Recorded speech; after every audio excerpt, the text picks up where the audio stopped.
Shalom, selamat pagi, selamat kita beribadah kembali. Biarlah kita boleh menikmati kebaikan Tuhan. Satu lagu yang mengantarkan kita untuk kita boleh masuk dalam hadirat Tuhan. Yesus sukacitaku.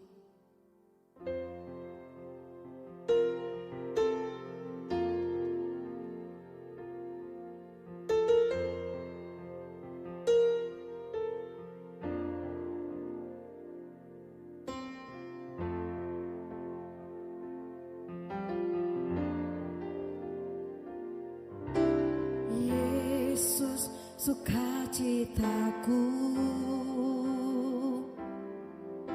Yesus kekuatanku, penolong dalam kesesakan. Kau sangat terbukti, hatiku bersuka memuji namamu, jiwaku bermegah.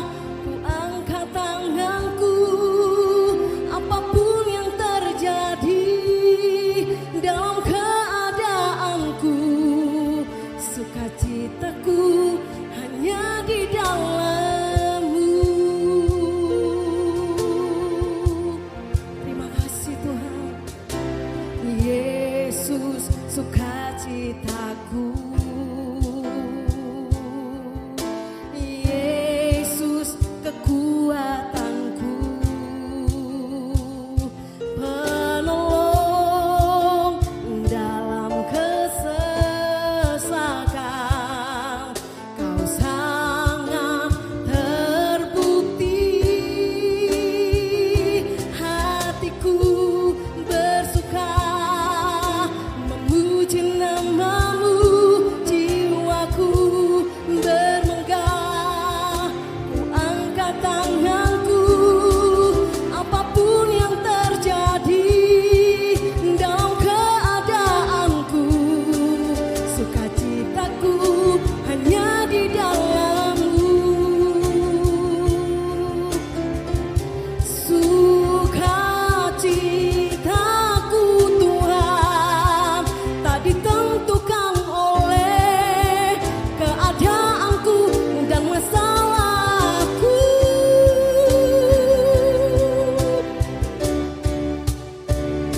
Hatiku bersuka memuji namamu, jiwaku bermegah.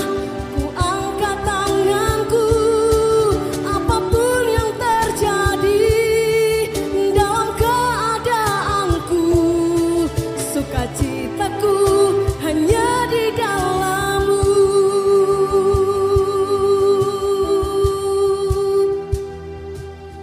Sukacitaku hanya di dalam-Mu. Kita sama-sama bangkit berdiri.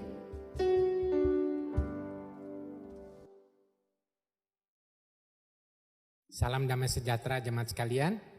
Jangan lupa tetap ada di dalam sukacita dalam segala sesuatu yang kita alami karena Tuhan menyertai kita. Mari kita mulai kebaktian kita berdoa. Tuhan di dalam sorga, kami berterima kasih bahwa Engkaulah Allah yang sangat terbukti janji-Mu, Allah yang tidak pernah membiarkan kami sendirian, Allah yang selalu menopang dan pertolongan-Mu selalu indah pada waktunya. Terima kasih ya Tuhan, hari ini kami ingin berbakti lagi di hadapan-Mu. Bawalah hati kami dengan setulus hati, dengan murni dan jujur di hadapan-Mu, sehingga semua kami persembahkan dan berkenan kepadamu. Ampunilah salah dan dosa kami ya Tuhan, kami punya banyak kesalahan, kelemahan, kiranya Tuhan ampuni kami ya Tuhan.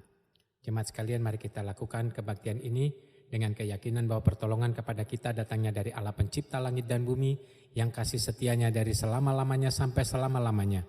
Turunlah kiranya atas kamu anugerah sejahtera dan cinta kasih dari Tuhan kita, Yesus Kristus.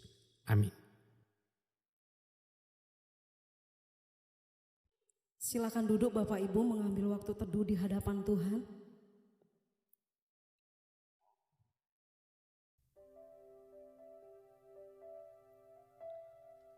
Amin. Nats pembimbing kita pagi hari ini dalam Filipi 4 ayat yang keempat. Begini bunyi firman Tuhan. Bersukacitalah senantiasa dalam Tuhan. Sekali lagi kukatakan bersukacitalah. Sekali lagi saya baca untuk kita semuanya. Bersukacitalah senantiasa dalam Tuhan. Sekali lagi kukatakan bersukacitalah. Terima kasih Tuhan. Kita akan masuk dalam hadirat Tuhan.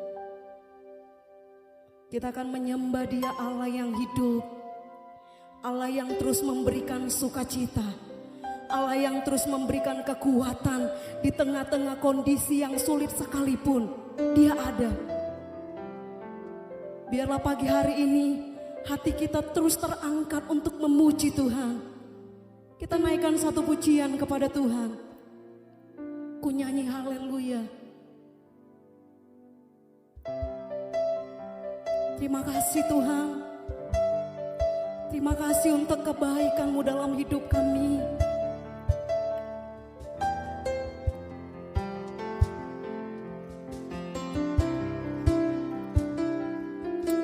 Amin Tuhan.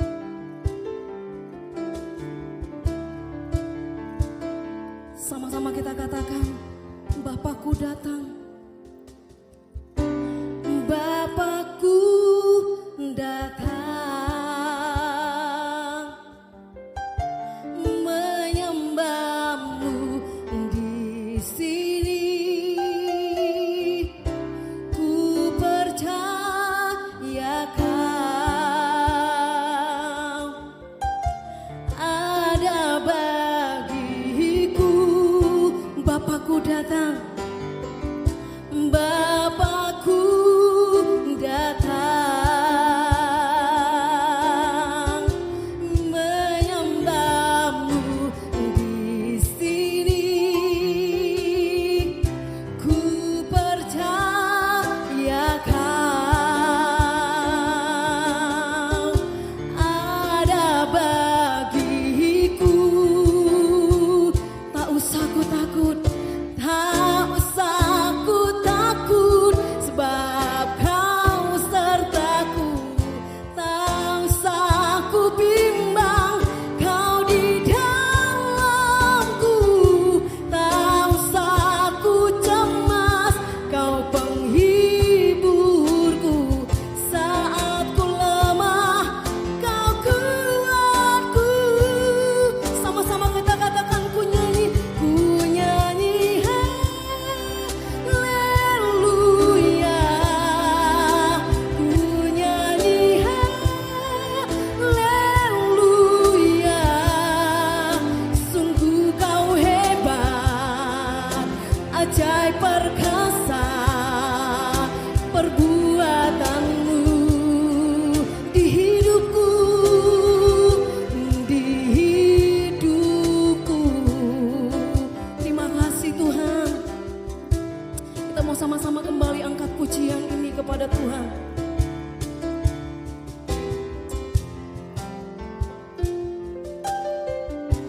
Bapakku datang menyembah-Mu di sini.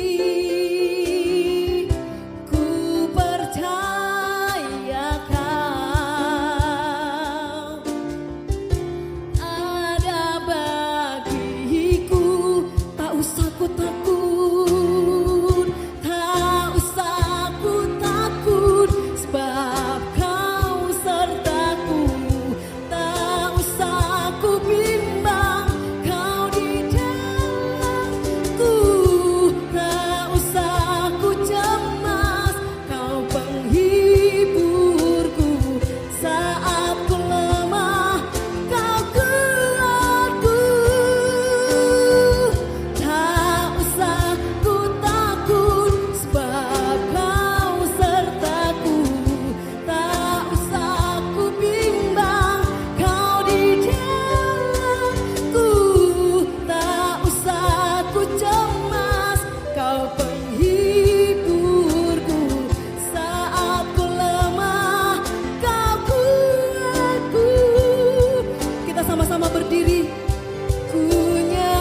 Biarlah segala pujian, hormat dan kemuliaan hanya bagi Engkau Tuhan Yesus.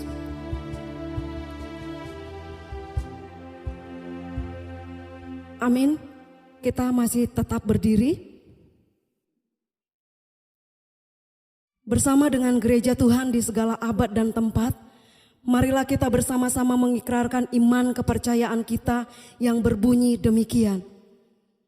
Aku percaya kepada Allah, Bapa yang Maha Kuasa, Khalik langit dan bumi, dan kepada Yesus Kristus anaknya yang tunggal Tuhan kita, yang dikandung daripada Roh Kudus, lahir dari anak darah Maria, yang menderita sengsara di bawah pemerintahan Pontius Pilatus, disalibkan, mati dan dikuburkan, turun ke dalam kerajaan maut.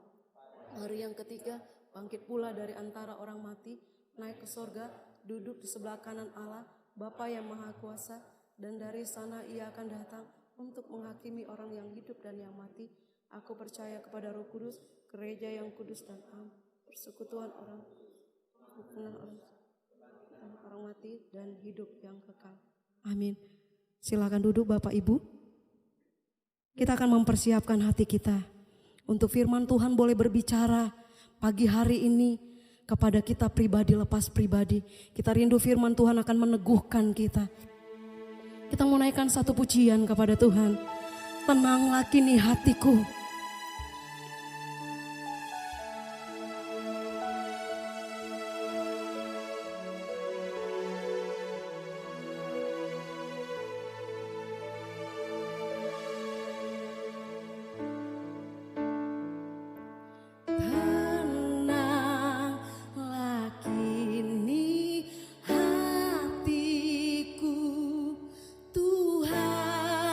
Memimpinlah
Ya, mari kita berdoa.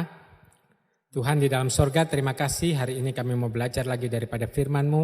Kiranya firman-Mu boleh menghibur kami, menguatkan kami, menolong kami, dan mengajari kami kembali. Pimpin kami dengan Roh-Mu yang kudus. Kiranya Tuhan sendiri yang boleh menolong, dan kami semua boleh diberkati melaluinya. Di dalam nama Tuhan Yesus kami berdoa. Amin. Silakan duduk kembali.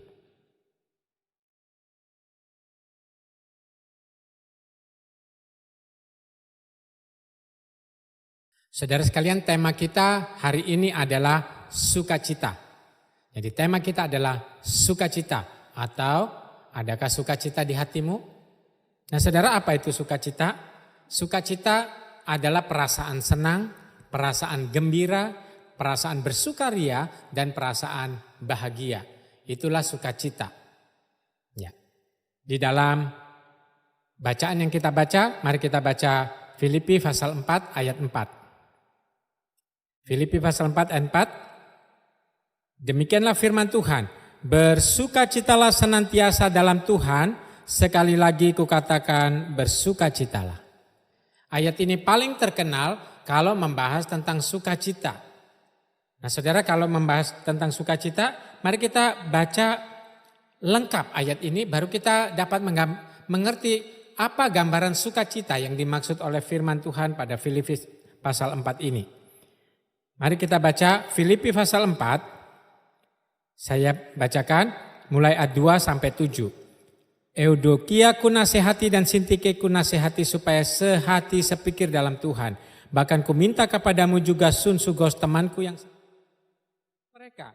Karena mereka telah berjuang dengan aku dalam pekabaran Injil bersama-sama dengan Clemens dan kawan-kawanku sekerja yang lain. Dan nama-namanya tercantum dalam kitab kehidupan. Bersukacitalah senantiasa dalam Tuhan, sekali lagi kukatakan bersukacitalah. Hendaklah kebaikan hatimu diketahui semua orang, Tuhan sudah dekat. Janganlah hendaknya kamu khawatir tentang apapun juga, tetapi nyatakanlah dalam segala hal keinginanmu kepada Allah dalam doa dan permohonan dan ucapan syukur. Damai sejahtera Allah yang melampaui segala akal akan memelihara hati dan pikiranmu dalam Kristus Yesus. Saudara, sukacita adalah sukaria, gembira, damai, dan bahagia. Jadi itulah sukacita. Terkenal sekali dalam bahasa Yunani sukacita ini menggunakan istilah kara. Apa itu kara? Ya kara itu adalah yang pertama, saya bersukacita karena saya punya pengharapan di dalam Tuhan. Kedua, saya bersukacita karena Tuhan punya rencana di dalam hidup saya. Jadi kalau Tuhan izinkan saya melewati gunung dan lembah, ada rencana yang indah di dalamnya. Kalau Tuhan izinkan saya ketemu dengan orang baik maupun orang jahat, ada rencana indah di dalamnya. Itulah arti kara. Yang ketiga, saya bersukacita karena Tuhan tidak pernah meninggalkan saya. Jadi kara adalah perasaan gembira, sukacita, tenang, bahagia. Karena yakin pengharapan kita di dalam Tuhan.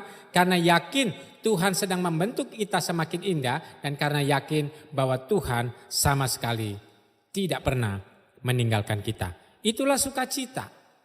Nah saudara, ada orang bilang sukacita itu bisa pergi, bisa datang, bisa pergi. Ada orang bilang sukacita itu tergantung situasi. Tetapi yang dimaksud kara ini situasi, sukacita kita, kebahagiaan kita, kesenangan dan kegembiraan kita bukan tergantung situasi, tetapi tergantung kepada Tuhan. Ini kunci daripada kara. Nah saudara sekalian, ada seorang anak muda, eksekutif muda yang cukup berhasil di dalam hidupnya. Ia datang kepada seorang hamba Tuhan, seorang pendeta.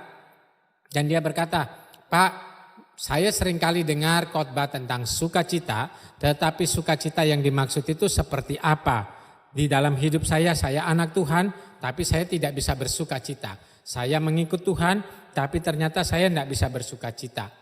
Nah saya sudah memberikan segala sesuatu untuk Tuhan, tapi kenapa hati saya selalu ada rasa kosong dan sebagainya. Kamu sudah berdoa, kata pendeta itu, sudah. Kamu sudah melayani Tuhan? Sudah. Ternyata melayani Tuhan juga tidak membuat sukacita saya bisa penuh. Saya sudah lakukan segalanya untuk Tuhan. Oke, kalau gitu kamu datang kepada saya, kamu ingin ikut nasihati saya? Ya, saya datang kepada Bapak karena saya mau mendengarkan nasihat Bapak. Baiklah, saya punya sesuatu untukmu. Lalu pendeta ini pergi ke belakang, menulis-nulis sesuatu, lalu dia keluar dengan 4 bungkusan. Ada 4 bungkusan kecil dibungkus hadiah kado. Ya. Rupanya lama di belakang karena pendeta ini bungkus kado. Lalu pendeta ini bilang ke anak muda ini, sekarang kalau kamu ingin menemukan sukacita yang penuh, kamu harus pergi ke pantai sebelum jam 9 pagi. Ke pantai Pak? Ya, kamu harus pergi ke pantai. Bukankah kamu tadi mau mengatakan bahwa kamu mau ikutin kata-kata saya? Siap Pak. Oke. Jadi waktu kamu di pantai, kamu duduk di sana, kalau kamu capek kamu baringan. Lalu setelah kamu duduk kamu baringan, jam 9 pagi kamu buka satu hadiah dari saya. Jam 12 siang kamu buka satu lagi hadiah dari saya. Dan jam 3 sore kamu buka satu lagi hadiah dari saya. Dan jam 5 sore kamu buka satu lagi hadiah terakhir dari saya. Ini ada 4 hadiah tapi bukanya sesuai dengan jam yang saya pandukan kepadamu. Ya, taruh segala alat-alatmu, kamu hanya pergi ke sana tanpa segala alat dan tanpa segala gadgetmu. Tinggalkan di mobilmu, pergilah ke pantai demikian. Lalu anak muda ini pergi ke pantai, lalu dia mengharapkan ada jawaban apa ya. Dia penasaran tetapi dia ingin menuruti pendeta ini. Dia duduk-duduk di pantai, jadi di pantai itu ada deburan ombak, ada desiran angin. Kadang-kadang kita bisa mendengarkan suara pasir bisa berbisik karena bergerak-gerak. Nah saudara, ketika jam 9 pagi karena penasaran pemuda ini membuka satu hadiah pertama. Ketika membuka satu hadiah pertama, dia buka hadiahnya dibungkus kertas kado, dibungkus kerdus, dan akhirnya di dalam hadiah itu ada sepotong kertas, ada tulisan, dengarkanlah. Coba dengarkanlah. Lalu pemuda ini mulai paham. Tadi dia sudah mendengar. Kemudian dia mulai duduk lagi, dan dia sambil tutup mata dia mulai belajar mendengarkan. Apa yang didengar di sana? Deburan ombak yang terus menerus. Apa yang didengar di sana adalah gesekan daun-daun kelapa. Bagaikan nyiur melambai itu yang selalu berbisik dan bersuara, dia mendengarkannya. Pasir-pasir di sana dan apa yang ada di pantai dia dengarkan. Dia mencoba mendengarkan sampai tidak terasa detak jantungnya sendiri dia mendengarkan. Lalu dia mulai mendengarkan lagi sampai dia mulai mendengarkan suara hatinya. Yang sudah lama tidak pernah ia dengarkan. Lalu dia harus mengikuti duduk baring sampai jam 12. Sampai jam 12 dia buka satu kado lagi. Ketika satu kado lagi dibuka, dia buka bungkusan kado, di dalam kado itu ada tulisan, coba ingat-ingatlah. Lalu tadi suara alam yang indah, yang menyejukkan hatinya, sampai ia bisa mendengarkan suara hatinya, sekarang dia emosinya mulai terbawa. Lalu dia mulai mengingat-ingat. Ia ingat masa kecilnya. Ia ingat orang-orang berjasa di dalam hidupnya. Ia ingat siapa saja yang bisa menolong dia sampai dia bisa pada posisi seperti ini. Seorang eksekutif muda yang gak kekurangan uang. Dan nampaknya dia bisa beli apa saja. Tapi hatinya kosong. Saudara, dia mulai mengingat dan mengingat. Ia ingat banyak hal. Terutama orang-orang yang Tuhan pernah pakai berjasa di dalam hidupnya. Ia ingat pertama kali masuk gereja. Ia ingat pertama kali ia berjanji sama Tuhan mau melayani Tuhan. Ia ingat ketika hatinya penuh sukacita ada di dalam rumah Tuhan itu. Dan dia mulai ingat-ingat hal itu. Nah, ketika dia ingat, dia terus mengingat. Dan pelan-pelan ingatan-ingatan tentang yang buruk, ingatan-ingatan pekerjaannya, dia abaikan. Dia cenderung terbawa untuk mengingat hal-hal yang indah di dalam hidupnya. Saudara, kalau Anda punya kenangan pahit, tulislah di kertas, bakarlah. Supaya tidak mendera ingatanmu. Tapi kalau punya kenangan manis, bungkuslah di dalam kado seperti tadi, taruhlah dalam hatimu. Karena itu akan membuat hidupmu indah dan akan membuat hidupmu lebih semangat. Anak muda ini terus belajar mengingat sambil berbaring dan mendengar. Tidak terasa sudah hampir jam 3. Dia kemudian dia langsung melihat satu kado lagi jam 3. Lalu di situ ditulis motivasi apa yang ada padamu saat ini dan motivasi apa yang padamu pada waktu lalu. Saudara tadi belajar mendengar, belajar mengingat, lalu dia tahu motivasi apa yang sedang dia lakukan sekarang ini. Dia mempunyai motivasi kepingin jadi orang terkenal. Kedua, dia pengen punya motivasi kepingin jadi orang yang sangat kaya. Ketiga, dia pengen motivasi banyak orang menyanjung dia. Ya, tanpa sadar membuat dia lupa banyak hal. Padahal dulunya ketika sukacita itu penuh di dalam gereja, dia rasa itulah pelayanan yang murni dan sukacitanya penuh. Sekarang yang nampaknya pelayanan pun sebenarnya adalah ambisinya untuk menyatakan kekuasaannya. Kalau ditawarin pengurus A, B, C, D, E, semua dia terima kalau boleh jadi ketuanya. Padahal saudara sekalian, kalau orang sudah seperti ini, orang ini adalah orang yang sangat berbahaya. Dan pemuda ini menyadari bahwa dirinya menjadi orang yang sangat berbahaya di dalam pelayanan gereja sekalipun. Dia mulai memikir-mikirkan motivasinya. Dulu ia baik sama orang karena ia murni membantu. Sekarang ia baik sama orang karena ia ingin memanfaatkan orang itu. Kalau ia menjadi seorang yang memberikan uang banyak di gereja, itu karena dia pengen semua orang gereja termasuk para pendeta mendengarkan omongan dia. Dan hanya keinginan dia yang dituruti. Lalu dia menyadari banyak motivasinya yang salah. Ya. Lalu dia mulai mengkoreksi. Lalu ketika jam 5 sore, waktu itu matahari mulai merah, pantai semakin indah saudara.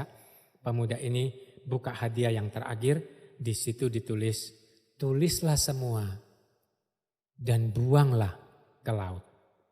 Jadi dia mulai menulis apa saja yang dia ingat. Lalu dia menulis motivasi apa yang menghalangi dia. Lalu dia membuang semuanya. Waktu dia buang itu, dia mulai ingat firman Tuhan yang dulu dia pernah hafalkan. Marilah kepadaku semua yang letih lesu dan berbeban berat. Aku akan memberikan kelegaan kepadamu.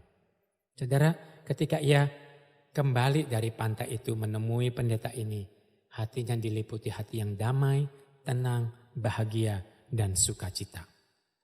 Nah saudara, ternyata di dalam hidup ini orang yang tadinya mengikuti Tuhan dengan damai sukacita seperti anak muda ini, sekarang kehilangan sukacita. Ada kesepian, ada kekosongan, ada rasa diri tidak berarti. Nah kita belajar dari Paulus ini tadi. Kara yang Paulus maksudkan tadi ada 3 hal, masih ingat saudara? Kita bersukacita karena kita punya pengharapan sama Tuhan. Kalau ada Tuhan di dalam hidup kita, kalau Tuhan itu adalah harapan hidup kita, maka apapun yang mendera kita, apapun yang sedang menekan kita, itu tidak akan menggantikan tempat Tuhan dalam hidup kita. Ini yang menyebabkan Rasul Paulus tetap bersukacita walaupun dirinya terbelenggu di dalam penjara. Walaupun secara fisik ia mungkin mustahil untuk bersukacita. Tetapi karena punya pengharapan kepada Tuhan, maka dia bisa tetap bersukacita. Kedua, ia tahu bahwa di dalam segala sesuatu Tuhan punya rencana yang indah di dalam hidup kita. Kalau ada yang baik, ada yang jahat, ada orang yang menolong kita, ada orang yang sirik sama kita, ada orang yang ingin mendukung kita, ada orang yang ingin menjatuhkan kita. Semua itu adalah rendaan tangan Tuhan supaya hidup kita semakin indah di hadapan Tuhan dan di hadapan sesama manusia. Bagaimana cara kita merespon? Itulah yang paling penting. Nah saudara, sukacita kara adalah sukacita karena ingat segala sesuatu direnda oleh Tuhan untuk mendatangkan kebaikan kepada orang yang mengasihi dia. Dan yang ketiga tadi, sukacita karena apa? Karena Tuhan itu tidak pernah meninggalkan hidup kita. Nah menariknya saudara, kata kara ini rupanya tidak bisa terlepas daripada hal-hal yang ditulis Alkitab ini dari ayat 2 sampai ayat 7. Kalau boleh kita rangkai saudara sekalian, orang yang punya sukacita sejati daripada Tuhan, ia tetap berdiri teguh di dalam imannya menghadapi segala sesuatu. Kenapa? Karena pengharapannya kepada Tuhan dan Tuhan tidak pernah meninggalkan dia. Kedua, kara ini sukacita yang harus kelihatan di dalam kebaikan hati. Jadi dikatakan ayat 5, hendaklah kebaikan hatimu diketahui semua orang. Kebaikan hati di sini rupanya juga bermurah hati. Nah, berulang-ulang saya khotbahkan saudara, kalau Anda punya Tuhan dalam hidupmu, kalau Anda punya sukacita Tuhan dalam hidupmu, masakan Anda pelit sedangkan Anda Tuhan murah hati? Masakan Tuhan itu baik hati dan Anda adalah orang yang jahat hatimu? Tuhan itu suka berbagi dan engkau pelit untuk berbagi. Saudara sekalian, saya tidak yakin bahwa orang-orang pelit, orang-orang tidak murah hati, orang-orang yang suka hitung-hitungan itu ada di dalam Tuhan. Nah saudara, karena ayat ini menjelaskan demikian. Kata kara diikuti juga dengan keteguhan, diikuti juga dengan bermurah hati atau melakukan kebaikan hati. Bahkan dikatakan hendaklah kebaikan hatimu diketahui semua orang. Permisi tanya, Anda dikenal sebagai orang pelit atau orang murah hati? Anda dikenal sebagai orang yang jahat atau orang yang baik hatinya? Anda dikenal sebagai orang yang jutek, yang selalu punya maksud-maksud terselubung dan kemunafikan? Atau hatimu cenderung dilihat orang tulus dan murni? Saudara, rupanya bukan hanya Tuhan dan dirimu yang tahu. Orang lain pun akan tahu menurut versi Alkitab ini. Hendaklah kebaikan hatimu diketahui oleh semua orang. Yang ketiga saudara, sukacita yang sejati kalau ada di dalam hidupmu, maka engkau cenderung tidak khawatir. Ya, manusia itu pasti punya khawatir. Tapi kecenderungannya coba lihat, cenderung khawatir atau cenderung tenang. Kalau engkau yakin Tuhan harapanmu, kalau engkau yakin segala sesuatu direndah oleh Tuhan, kalau engkau yakin Tuhan tidak pernah meninggalkanmu, permisi tanya, apakah engkau dikuasai oleh kekhawatiran yang banyak di dalam hidupmu, sehingga tanpa sadar itu mempengaruhi polamu bertingkah laku dan polamu bergaul serta polamu bertutur kata?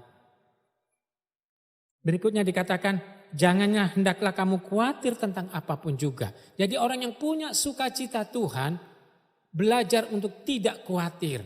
Ya. Dan nyatakanlah dalam segala hal keinginanmu kepada Allah. Orang yang punya sukacita dia belajar berserah kepada Tuhan. Tapi saudara, kata berserah bukan terserah. Ya, kata berserah itu kata aktif. Kata terserah udahlah putus asa, gua begini terserah lu mau buat gua bagaimana terserah lu lah. Anjing menggonggong, kafilah berlalu dan sebagainya.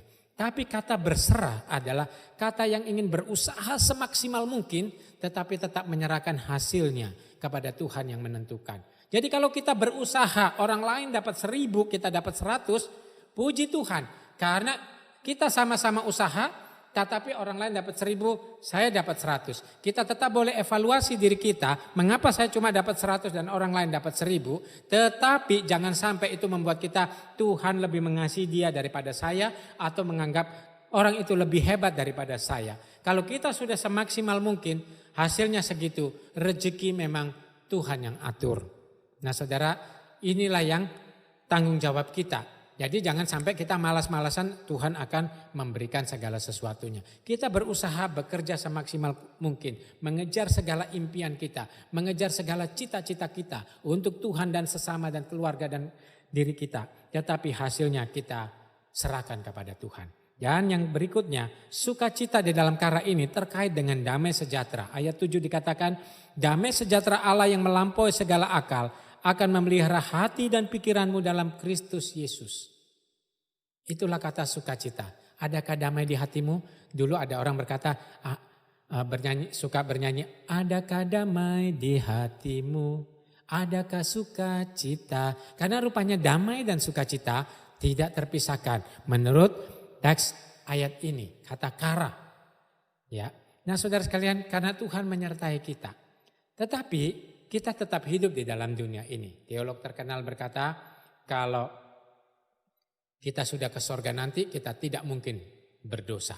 Tapi kalau kita masih hidup dalam dunia ini, kita masih mungkin berdosa. Inilah yang kita perlu waspadai.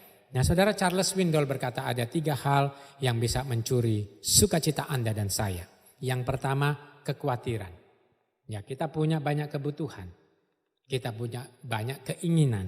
Kadang-kadang campur jadi satu. Sehingga kita tidak tahu mana kebutuhan, mana keinginan.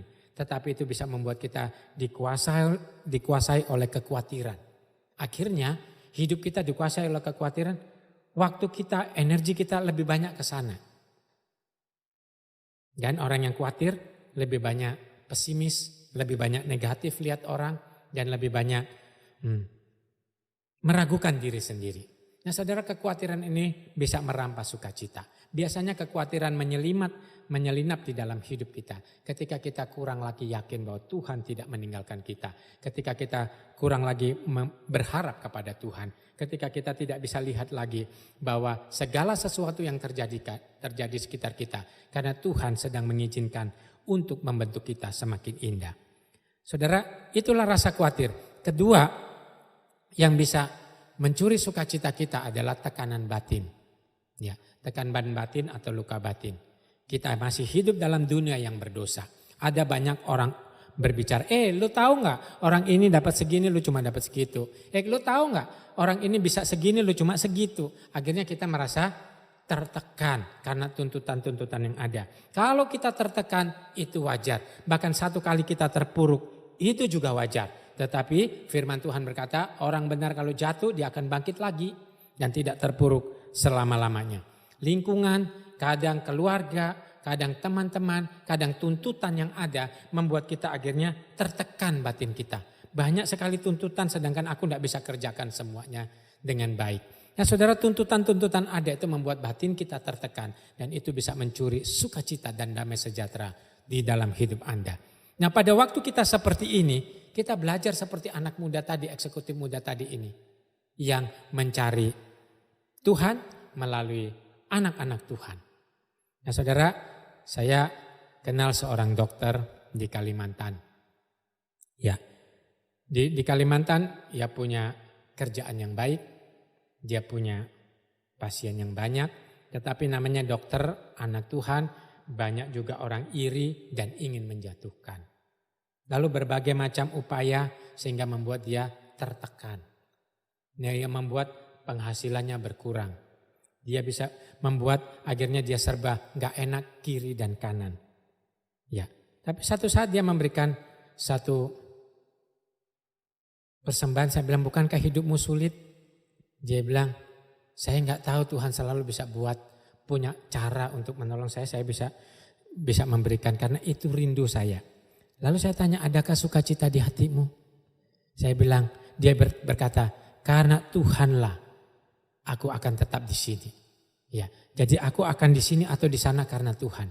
Dan itu aku tetap ingin melayani Tuhan, memberikan sukacita bagi Tuhan dan menjadi berkat bagi sesama. Sesuai yang Tuhan percayakan pada saya. Nah saudara, orang yang tertekan batinnya perlu punya teman untuk konsultasi, berbicara, ya. Lalu perlu punya anak-anak Tuhan yang engkau percayai untuk mendukungmu dalam iman, dalam kekuatan batinmu. Jadi ini bisa mencuri sukacita kalau tidak. Dan ini bahaya sekali. Yang ketiga, Charles Swindoll berkata, yang bisa merampas sukacita orang percaya adalah ketakutan. Apa beda khawatir dan ketakutan? Saudara, kekhawatiran biasanya akan kebutuhan hidup kita. Tetapi ketakutan adalah takut akan kematian. Takut akan penderitaan. Takut kehilangan orang-orang yang kita harapkan mengasihi kita. Itu ketakutan saudara. Ketakutan bahwa kita sendirian hidup dalam dunia ini. Nah saudara, waktu kita ketakutan, tidak yakinkah bahwa Tuhan tak pernah meninggalkanmu? Nah saudara, kekhawatiran, tekanan batin, luka batin, dan ketakutan bisa mencuri sukacita kita. Kita hidup di dalam dunia, kita masih mungkin khawatir, masih tertekan batin dan masih takut. Yang pertama cari Tuhan, kedua cari anak-anak Tuhan yang lain supaya tidak mencuri sukacita yang ada pada kita. Nah kalau ini bisa kita atasi, maka kita akan kembali lagi mengalami sukacita di dalam Tuhan. Nah inilah naik turun hidup kita, ya. Ini sukacita. Nah kalau orang yang jatuh bangun di dalam sukacita tetapi kembali lagi, maka saudara, orang yang bersukacita punya ciri-ciri. Dia lebih positif melihat orang. Kedua, dia lebih tenang di dalam hidup ini. Ya, karena tahu ada Tuhan menyertai. Ketiga, yang pasti saya tekankan adalah dia tetap mau berbaik hati dan tetap bermurah hati. Perhatikan ayat 2 dan 3 tadi, tolonglah mereka. Jadi orang yang bersuka cita di dalam Tuhan suka menolong. Ya. Lalu keempat, dia cenderung bisa membawa orang lain yang tadinya pesimis jadi optimis. Orang yang tadinya putus asa sekarang punya pengharapan lagi. Inilah orang yang dipenuhi oleh sukacita daripada Tuhan. Saya harapkan Anda bisa bersuka cita. Saya doakan Tuhan bisa memberikan sukacita kepada Anda.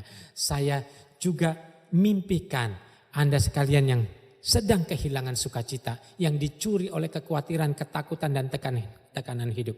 Anda berdoa minta Tuhan supaya Anda temukan anak Tuhan mana yang dipakai oleh Tuhan untuk membuat sukacitamu penuh. Kalau saya tanya sekarang, adakah sukacita di hatimu? Apa jawab saudara? Mari kita berdoa. Tuhan di dalam surga, kami berterima kasih buat waktu ini. Tuhan, terima kasih kami boleh belajar bersukacita. Karena sukacita Tuhan pengharapan kami. Tuhan tak pernah meninggalkan kami. Tuhan ingin membuat hidup kami lebih indah. Tolonglah kami ya Tuhan, supaya dalam hidup kami sehari-hari kami menampilkan bahwa kami memiliki sukacita daripada Tuhan. Sehingga kami lebih optimis, lebih positif, lebih tenang di dalam menghadapi apapun dalam hidup ini, dan lebih bisa menjadi berkat dan manfaat bagi sesama yang Tuhan percayakan ada di sekitar kami. Terima kasih ya Tuhan, tolonglah setiap jemaat-Mu yang sedang bergumul karena sukacita mereka sedang dicuri oleh rasa khawatir, ketakutan, dan rasa luka hati dan tekanan-tekanan hidup yang ada. Kiranya Tuhan mengutus anak-anak Tuhan untuk bisa mendoakan mereka, menopang iman mereka. Supaya sukacita mereka kembali dan mereka berhak menikmati apa yang namanya senang, gembira, sukaria, dan bahagia. Di dalam nama Tuhan Yesus itulah kami berdoa. Amin.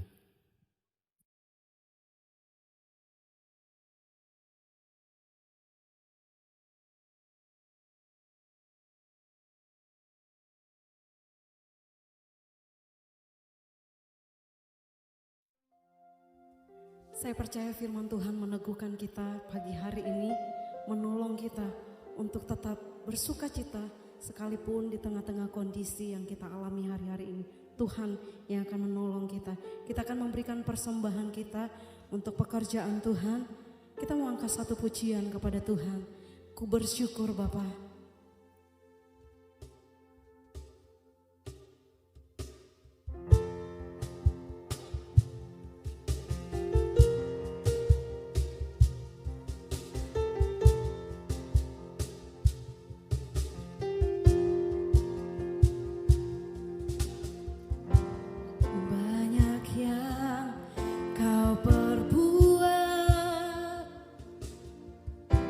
Di dalam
kasih Tuhan Yesus untuk setiap persembahan kami.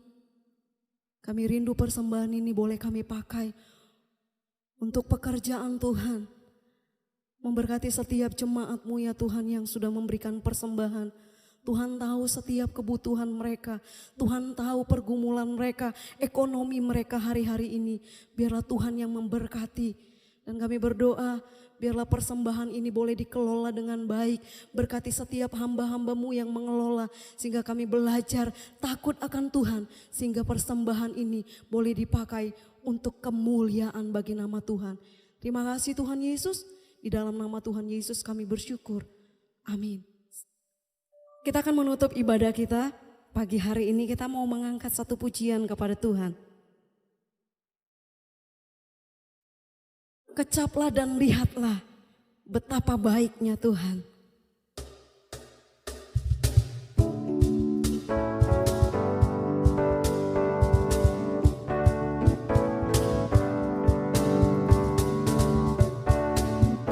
Kita sama-sama bangkit berdiri.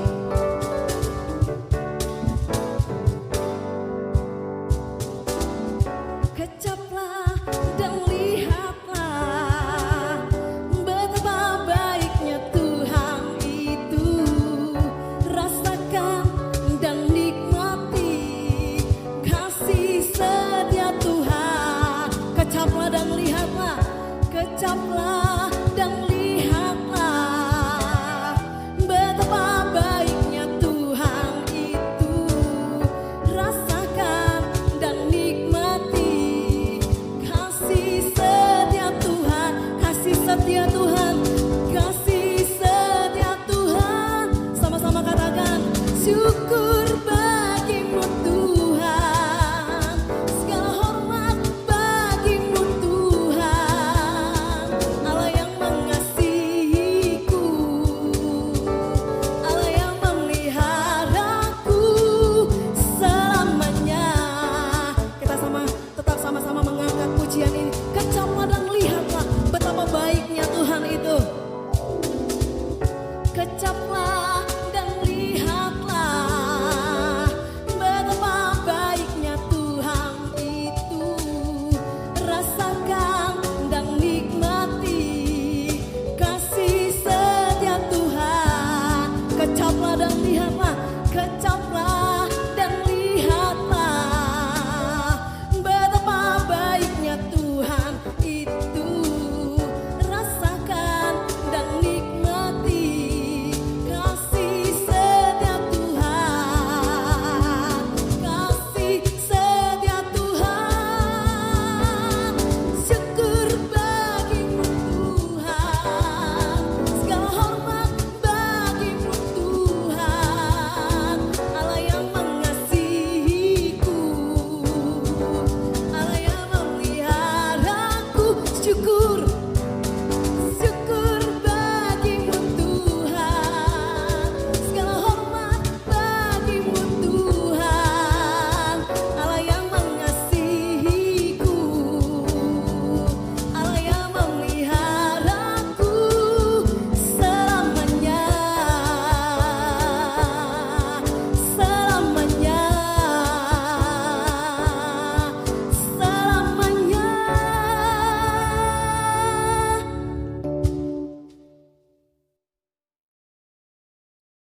Jemaat sekalian, kita mengakhiri kebaktian hari ini. Pesan saya, praktekkanlah hidup bersukacita, jadilah orang yang bersukacita dan menampakkan ciri-ciri sukacita. Mari kita berdoa. Terima kasih ya Tuhan buat hari ini. Kiranya jemaat-Mu sekalian boleh ditolong untuk sekali lagi boleh memiliki sukacita. Izinkanlah mereka untuk bisa mengatasi hal-hal yang mengganggu sukacita mereka mulai hari ini sepanjang minggu di depan ini. Terima kasih ya Tuhan. Cukupkanlah mereka yang kurang, jawablah doa mereka yang sangat bergumul. Berikanlah mereka hikmat ketika mereka membutuhkan jalan keluar. Kiranya tangan tuntunan Tuhan dan penyertaan Tuhan untuk membuat mereka lebih bersukacita menyertai hidup mereka. Saudara sekalian, mari kita akhiri kebaktian ini dan terimalah berkat Tuhan. Kiranya kebaikan, kemurahan Allah Bapa Sorgawi senantiasa menyertai hari-hari hidupmu dan menolongmu untuk bisa bersukacita. Kiranya penebusan yang kau alami di dalam Kristus Yesus, kiranya Engkau pegang teguh sehingga bisa memiliki sukacita karena Dia membebaskan. Dan kiranya tangan pimpinan pertolongan penghiburan dari Allah Roh Kudus menuntun engkau dari hari ke hari, dari masalah ke masalah yang lain dan mengalami kemenangan demi kemenangan.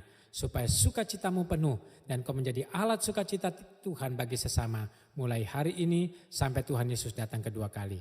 Amin. Bapak terima kasih. Bapak terima kasih. Bapak terima kasih. Bapak di dalam surga, puji terima kasih.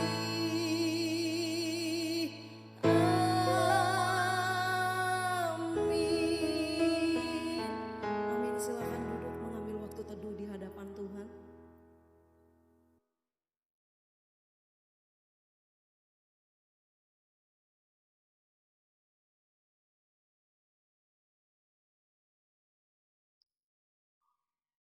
Amin. Ibadah kita telah selesai. Sampai ketemu minggu depan, Tuhan Yesus memberkati kita. Tetap bersukacita di dalam Tuhan. Amin.